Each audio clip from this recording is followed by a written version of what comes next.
আজকের টপিকটা থাকবে হচ্ছে স্টাডি গ্যাপের উপরে। স্টাডি গ্যাপ ম্যাটার করে নাকি করে না মালয়েশিয়া যেতে, এটা নিয়ে আজকে কিছু ডিসকাস করবো। এখন আমরা বলে থাকি, আমার কিছু ভিডিওতে বলা হয়েছিল স্টাডি গ্যাপ ম্যাটার করে না মালয়েশিয়াতে। অ্যাকচুয়ালি তখন ম্যাটার করতো না, যে হিউজ পরিমাণে স্টাডি গ্যাপ নিয়ে অনেকে পড়ালেখা করেছে। এখন আমাদের গত 2025-এর জানুয়ারি থেকে স্টাডি গ্যাপ খুব প্রবলেম ক্রিয়েট করছে। হিউজ পরিমাণে যাদের স্টাডি গ্যাপ আছে, যেমন এসএসসির পর অনেকে লং টাইম 6-7 বছর, 10 বছর, 15 বছরের একটা গ্যাপ থাকে, তারা স্টাডি গ্যাপের পরে মানে এখন সুযোগ খুঁজতেছে বাইরের দেশে গিয়ে পড়ালেখা করে। তো তাদের জন্য তাদেরকে না বলতে আমার খুব কষ্ট হয়।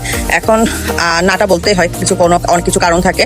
দেখা যায় যে আপনারা অ্যাপ্লিকেশন করবেন ঠিকই, আমরা আপনাদেরকে অ্যাপ্লিকেশন করাতে সাহায্য সহযোগিতা করলেও দেখা যায় যে একটা সময় পরে আপনার ইএমজেস রিজেক্টেড আসতে পারে। হ্যাঁ, আমরা জেনে থাকিও আপনাকে কেন আমরা সেই সাজেশনটা করবো যে লং স্টাডি গ্যাপে আপনারা অ্যাপ্লাই করতে পারবেন। আসলে লং স্টাডি গ্যাপ এখন গ্রহণযোগ্য হচ্ছে না, ম্যাক্সিমাম 5 বছর পর্যন্ত গ্রহণযোগ্য। হ্যাঁ, আপনার যদি ব্যাচেলর করা থাকে সেক্ষেত্রে আপনার 10-15 বছর সমস্যা করে না, যদি আপনি জব এক্সপিরিয়েন্সের কোনো সার্টিফিকেট প্রদান করতে পারেন, সেটা নিয়ে সমস্যা করে না।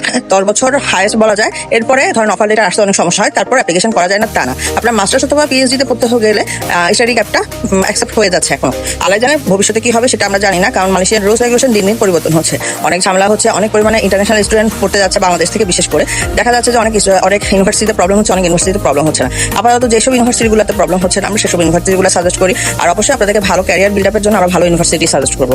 তো স্টাডি গ্যাপ নিয়ে অনেকে আমার কাছে আসতেছে বা আমাকে নক দিচ্ছে, কারণ তারা আমাদের প্রিভিয়াস যে ভিডিওগুলো দেখেছে নিশ্চয়ই, যে স্টাডি গ্যাপ কোনো ম্যাটার করে না। এখন প্রিভিয়াস যে ভিডিওগুলোতে স্টাডি গ্যাপ ম্যাটার করে না বলার কারণ ছিল, তখন আসলে করতো না, এখন করছে। তো আল্লাহ হাফেজ, আসসালামু আলাইকুম। আমি এই জিনিসটা ক্লিয়ার করার জন্য আজকে ভিডিওটা, যারা আমার ভিডিও দেখবেন অবশ্যই জেনে নেবেন যে 5 বছর পর্যন্ত স্টাডি গ্যাপ অ্যাকসেপ্টেবল হয়, এর বেশি ব্যাচেলর, ফাউন্ডেশন অথবা ডিপ্লোমাতে এর বেশি গ্যাপ অ্যাকসেপ্টেবল হয় না। আল্লাহ হাফেজ, আসসালামু আলাইকুম, ভালো থাকবেন।